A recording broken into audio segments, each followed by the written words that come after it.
पे। हाँ हाँ, पिताओं को संयम बरतना पड़ेगा किस पे? हाथ पे। हालांकि अब कम चलाते हैं लेकिन चलाते हैं। और इधर बरतना पड़ेगा किस पे? हाथ। बोलने पर। मैं समझ रही कि नहीं समझ रही? उपद्रव की जड़ यही क्या है? तो थोड़ा सा, मैं कह रहा चलो, मैं ये नहीं कहता कि संयम बरतो, मैं कह रहा बिल्कुल संयम मत बरतो, लेकिन भाषा का चयन तो अच्छा करो। भाषा का चयन भी अच्छा नहीं करते। और आप लोग भी इतने आक्रामक मत हो जाओ, स्वभावता होते ही हैं। और जे भी जब बोलते हैं तो एक बात पुरुषों की जो सबसे बुरी लगती है वो ये है, और असंयम का महाकारण है कि तुम अपने मायके ही चली जाओ। अरे उनका वो है वही कोई वहां पे, विदा के बाद हक कम हो जाता है, वो खुद महसूस करने लगती हैं कि अब पहले जैसी बात न रही, और फिर तुम उसे धमकी देते हो कि उधर ही चली जाओ।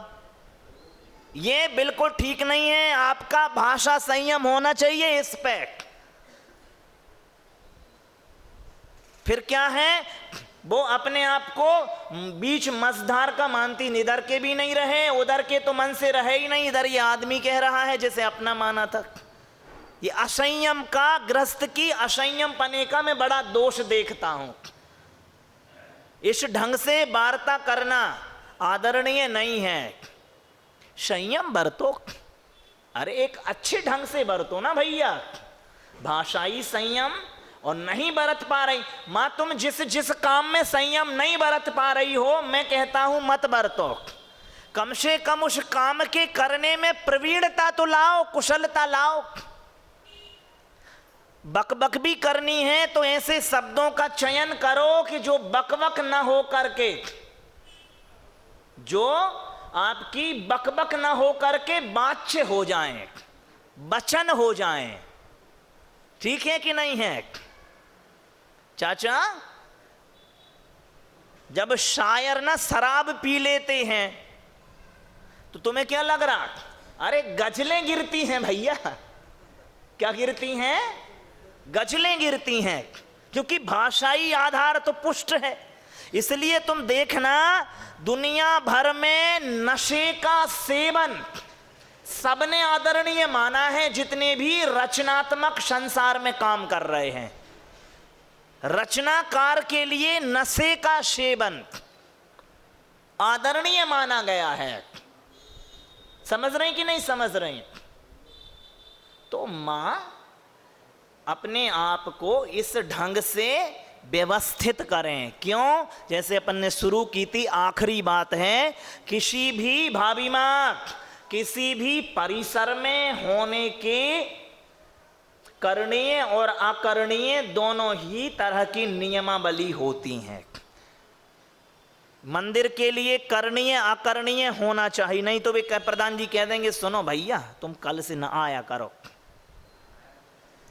यदि आप जिस योनि को, जिस पर्याय को, जिस समझ को, जिस समझपने को प्राप्त हुए हो, बुद्धिमत्ता को प्राप्त हुए हो, या इस स्त्री की योनि या पुरुष की पर्याय, बच्चों की स्थिति या बूढ़ों की, माँ या पिताओं की स्थिति में, तो हर स्थिति के साथ में कुछ करणीय व्यवहार जुड़े होते हैं और कुछ अकरणीय व्यवहार जुड़े होते हैं।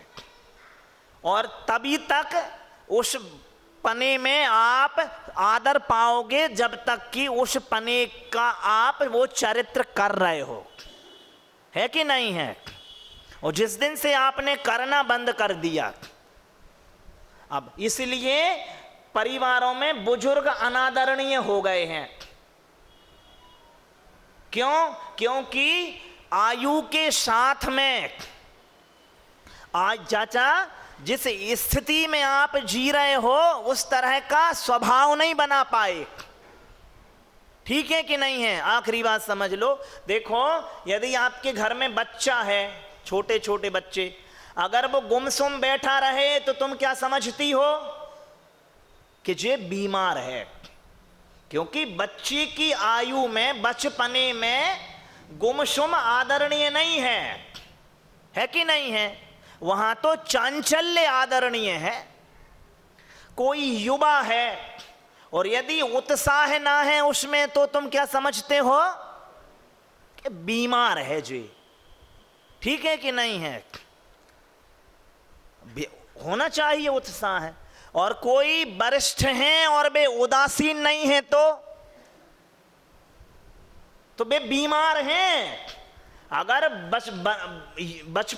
मतलब युवा में उत्साह नहीं है तो वो बीमार माना जाएगा, बच्चे में चांचल्य नहीं है तो वो बीमार मानेगा, और बुजुर्ग में उदासीनता नहीं है तो वो बीमार ही मानो उसे। और यही बीमारी तुम्हारी देख के, अरे बहू तो 7 बजे रसोई में जाती है, बाबूजी 6:45 बजे घुस गए। आदरणीय व्यवहार है। कोई ऐसे खटकर हम जो कर रहे हैं उसी वजह से, क्यों संतुलन बरतो भैया। कम से कम समय मन घर में बिताओ, उन्हें उनका स्पेस दो एक बच्चों को। वो तुम्हारे चक्कर में घूंघट ही निकाल के डाल, आज का घूंघट डालता ही कौन है? तो कम से कम मंदिर में समय बिताओ 5-6 घंटे। सवेरे 6 बजे आ जाओ और यहां से जाओ आराम से 10 साढ़े 10 बजे। पता नहीं है तुम्हें करना कुछ नहीं है, बहुएं खुद कह रही हैं आदमी को कुछ काम तो है नहीं, इधर ही बैठा रहे तक। अरे महाराज है तो प्रवचन सुन लो। वो एक स्पेस चाहती हैं, तो आपकी वहां मौजूदगी उनकी मौजूदगी में खलल डालती है। तो आप संयम बरतो ताकि दूसरे व्यवस्थित हो सकें। और शाम है, चलो दोपहर रह लो, शाम है तो शाम को निकल जाओ, भोजन करके निकल जाओ, जल्दी भोजन कर लो, 5:30-6 बजे भोजन कर लो और आराम से मंदिर में बैठे रहो। मंदिर में नहीं बैठने में तो कह रहा ग्वालियर शहर का चक्कर लगा लो तुम। कम बच्चों को तो जीने दो ना ठीक से। अरे मॉर्निंग वॉक हो जाएगा, इवनिंग वॉक हो जाएगा, यही कर लो, कुछ नहीं करना है तो। समझ रहे कि नहीं समझ रहे?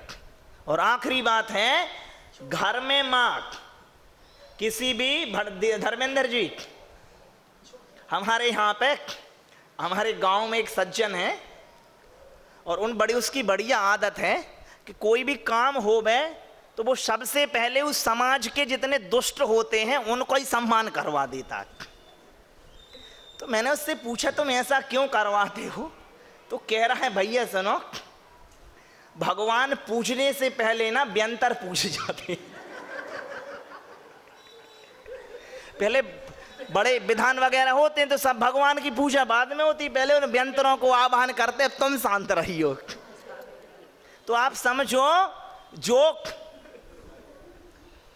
आपका कमरा सबसे शुरू में हो गया है ना दरवान की जगह, वो व्यंतरों की भूमिका में आ गए हो आप। तो अपने आप को, और कि इसलिए नहीं आए कि बच्चों ने कर दिया, मेरे असंयम पने ने कर दिया। समझ रहे कि नहीं समझ? कितने बच्चे कहते पिताजी अब तुम दुकान पे नहाया करो, घर बैठा करो, घर बैठना अच्छा लगता है। भाभी से पूछो भी कह रही माला किधर बैठना नहीं लगता, तुम दुकान पे जाया करो। तो ये क्यों हुआ माँ? इसका एक कारण है मेरा असंयम भाव, कि मैं अपने जीवन में संयम, बाबूजी संतुलित बना नहीं ला पाया। और जो आदमी जितना संतुलित हो जाएगा वो आदमी उतना सुखी होता जाएगा। बोलिए पूछ मंगलानंद सागर मुनि महाराज की।